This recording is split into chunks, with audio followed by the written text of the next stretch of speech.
ದೋಸ್ತ ಏ ದೋಸ್ತ ಆರಾಮದಿ? ಬಾಸ್ ನೋಡ್ತಿದ್ಯೇನ? ಅದಕ್ಕಂತ ಮೊನ್ನೆ ಟಿವಿ ಹೊಕ್ಕ ಹಾಕ್ಸಿನ ಹಂಗನ್ಸ್ತು ದೋಸ್ತ ಬಿಗ್ ಬಾಸ್. ಪಾಪ ಈ ಮಂಗಳೂರು ಹುಡುಗಿ ಬಂದ್ ಒಂದ್ 2-3 ಹೆಜ್ಜೆ ಇಟ್ಟಲ್ ದೋಸ್ತ, ಆಮೇಲೆ ಎಲ್ಮಿಷನ್ ಮಾಡ್ಬಿಟ್ರು ದೋಸ್ತ.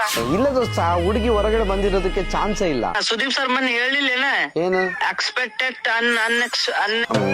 Expect the unexpected. ಅದೇ ಅದಕ್ಕೆ ಕೇಳಿದ್ರೆ ಹುಚ್ಚ ಬರುತ್ತೆ.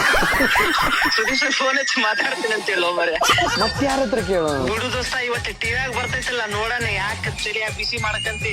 ನಾವ ಅಲ್ಲಿ ಬಿಗ್ ಬಾಸ್ ಮನ್ಯಾಗ ಇದ್ದ ಬಾಳೆ ಮಾಡಿ ನಾವು ಬದಕ್ ಬಂದಿವಲ್ಲ, ಅದು ದೊಡ್ಡ ಮಾತಾಗಿ ನಮ್ದ ಹರದ 12 ಆಗೈತಿ. ಹೌದೌದು ದೋಸ್ತ, ಈ ಬಿಗ್ ಬಾಸ್ ನೋಡೋದ್ರಿಂದ ನನ್ಗೇನ್ ಸಿಗುತ್ತೆ? ದೋಸ್ತ ನನಗೆ ಕಪ್ಪು ಸಿಕ್ಕದ ದೋಸ್ತ. ನಂಗ್ ಸಿಕ್ಕಿಲ್ಲ ಅಲ್ಲ ದೋಸ್ತ.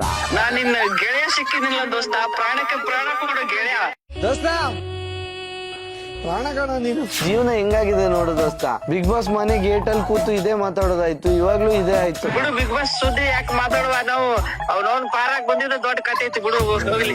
ಬೇರೆ ಏನಾದ್ರು ಇದ್ರೆ ಹೇಳು ದೋಸ್ತ. ಮತ್ತೆ ಆದ್ರೂ ದೋಸ್ತ, ಆ ಮಂಗಳೂರು ಹುಡುಗಿ ಹೊರಗೆ ಹಾಕಿರ್ತಾರಲ್ಲ ಅವರು, ಏ ಮುಕ್ಲಪ್ಪ, ಕಾಲು ಇಟ್ರು ಅಂದ್ರೆ ಅದರೋಡು ಈ ನನ್ನ ಮಕ್ಳಿಗೆ ಭಯ ಡಾಟಾ ಬೇರೆ ಕೇಳು.